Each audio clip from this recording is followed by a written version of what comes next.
नमस्कार दोस्तों, दरभंगा रॉक्स में आपका स्वागत है। दरभंगा एयरपोर्ट से लगातार उड़ान कोहरे की वजह से उस पर ब्रेक लग रहा है और लगातार लोगों को परेशानी हो रही है। और इसके पीछे वजह बताया जा रहा है वायुसेना का जो रवैया है, वो इसके पीछे वजह बताया जा रहा है कि वो इजाज़त नहीं दे रही है यंत्र को लगाने के लिए। जो ILS या DVOR लगना है उसके लिए वायुसेना इजाज़त नहीं दे रही है। लेकिन वायुसेना की तरफ से ये कहा गया है कि इसके लिए कोई समझौता हुआ ही नहीं है अलग से। ऐसे में हम आज इसी की पड़ताल करेंगे इस रिपोर्ट में कि आखिर इसके पीछे का असली सच क्या है, कौन झूठ बोल रहा है, इसके लिए जिम्मेदार कौन है, किसकी कमी है। और इसको लेकर के, यंत्र को लेकर के अब वायुसेना और मिनिस्ट्री ऑफ सिविल एविएशन आमने सामने आते हुए दिखाई दे रहे हैं।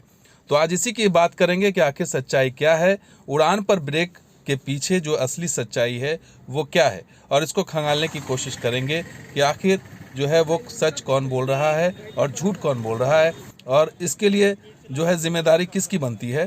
तो वायुसेना की तरफ से जो कहा गया है वो यही है कि यंत्र पर अलग से कोई MOU नहीं हुआ है, और यंत्र पर जो ये DVOR की तस्वीर आप देख रहे हैं, यही यंत्र लगना है जो लैंडिंग के लिए कोहरे में मददगार साबित होती है। और इसके लिए जो है वो उपकरण लगाने की जानकारी नहीं दी गई थी, जानकारी देनी होगी पहले।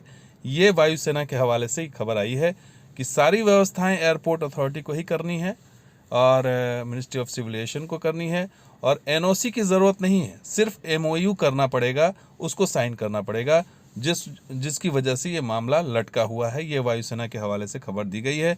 और एक अखबार में ये खबर छपी है, एक वायुसेना के अधिकारी ने ये बयान दिया है, नाम न छापने की शर्त पर यह बयान दिया गया है। और इसमें यह कहा गया है कि अगर MOU हो जाए इस पर अलग से, उड़ान से अलग से, उड़ान योजना के तहत जो MOU हुआ है यानी समझौता हुआ है, उसमें इसका जिक्र नहीं था, इसलिए इसको रोका गया और टेंडर होने के बाद भी ये काम नहीं हो सका। और इसमें आगे ये कहा जा रहा है कि जब किसी साझे जगह पर कोई काम होता है तो दोनों पक्षों को इसकी जानकारी देनी चाहिए, और इसलिए यहाँ पर कोई उपकरण लगाने से पहले एयरपोर्ट अथॉरिटी ऑफ इंडिया को इसकी जानकारी एयरफोर्स को देनी होगी। यानी कि इसका मतलब ये हुआ कि ये जानकारी नहीं दी गई थी और बगैर जानकारी के टेंडर निकाल दिया गया था। इस वजह से ये मामला खटाई में चला गया। और ये भी बात सामने आई कि MOU में यानी समझौते में इस बात का जिक्र होना होगा कि यहाँ लगने वाले उपकरण का रखरखाव कौन करेगा, इसका जिक्र करना होगा। और उड़ान योजना में ILS जैसे उपकरण का कोई जिक्र नहीं था। तो उड़ान योजना में जिक्र न होने के कारण और इसके जो है रखरखाव कौन करेगा, इसका भी जिक्र न होने के कारण वायुसेना ने इसकी इजाज़त नहीं दी। और जो टेंडर हुआ वो एक तरफा टेंडर था, ऐसा इस बात से इससे सामने आ रहा है, इससे जाहिर हो रहा है।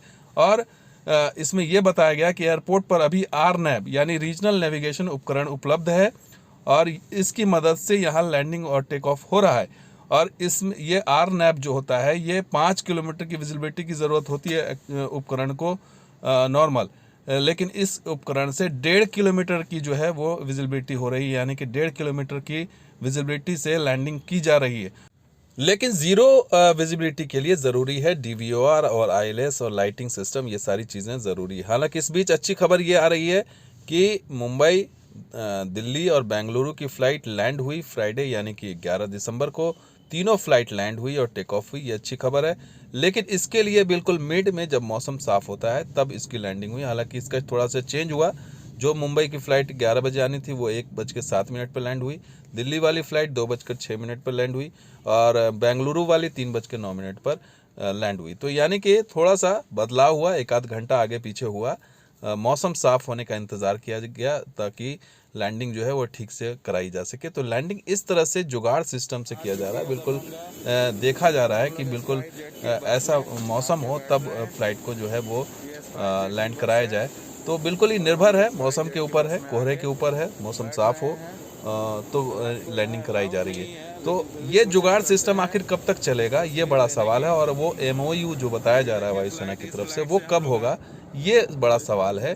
और इसको लेकर के क्या मिनिस्ट्री ऑफ सिविल एविएशन ने कोई चिट्ठी लिखी है या लिखेंगे आगे, ये भी बड़ा सवाल है। और क्या उस पर वायुसेना की तरफ से कोई पॉजिटिव रिस्पांस आएगा, ये भी देखना होगा। हालांकि अब तक इंतज़ार यही है कि 15 जनवरी तक मौसम सामान्य हो जाएगा, उसके बाद से चीज़ें सही हो जाएंगी, तो लोग इसी का इंतज़ार कर रहे हैं। लेकिन जो 1 महीना जो लोग भुगत रहे हैं या भुगतेंगे आगे 15 दिन या 1 महीना, तो उसके लिए क्या कोई इमरजेंसी कोई ऐसा व्यवस्था की गई है या की जाएगी, ये बड़ा सवाल है। और क्या लोगों की परेशानी ऐसे ही रहेगी आगे 15 जनवरी तक, जब तक मौसम ऐसा रहेगा, या फ्यूचर में कोई ऐसी प्लानिंग है, ये सब सारी चीज़ें जो है वो बैठ करके डिस्कस करनी पड़ेंगी, ताकि ये समस्या आगे आने वाले सालों में ना हो। तो दोस्तों, ये वीडियो कैसा लगा जरूर लाइक कीजिए, शेयर कीजिए, कमेंट कीजिए, सब्सक्राइब कीजिए। कुछ और वीडियो के साथ हाजिर होंगे, आप देखते हैं दरभंगा रॉक्स और हमारा सहयोगी बिहार स्पॉट भी। शुक्रिया, धन्यवाद, जय हिंद।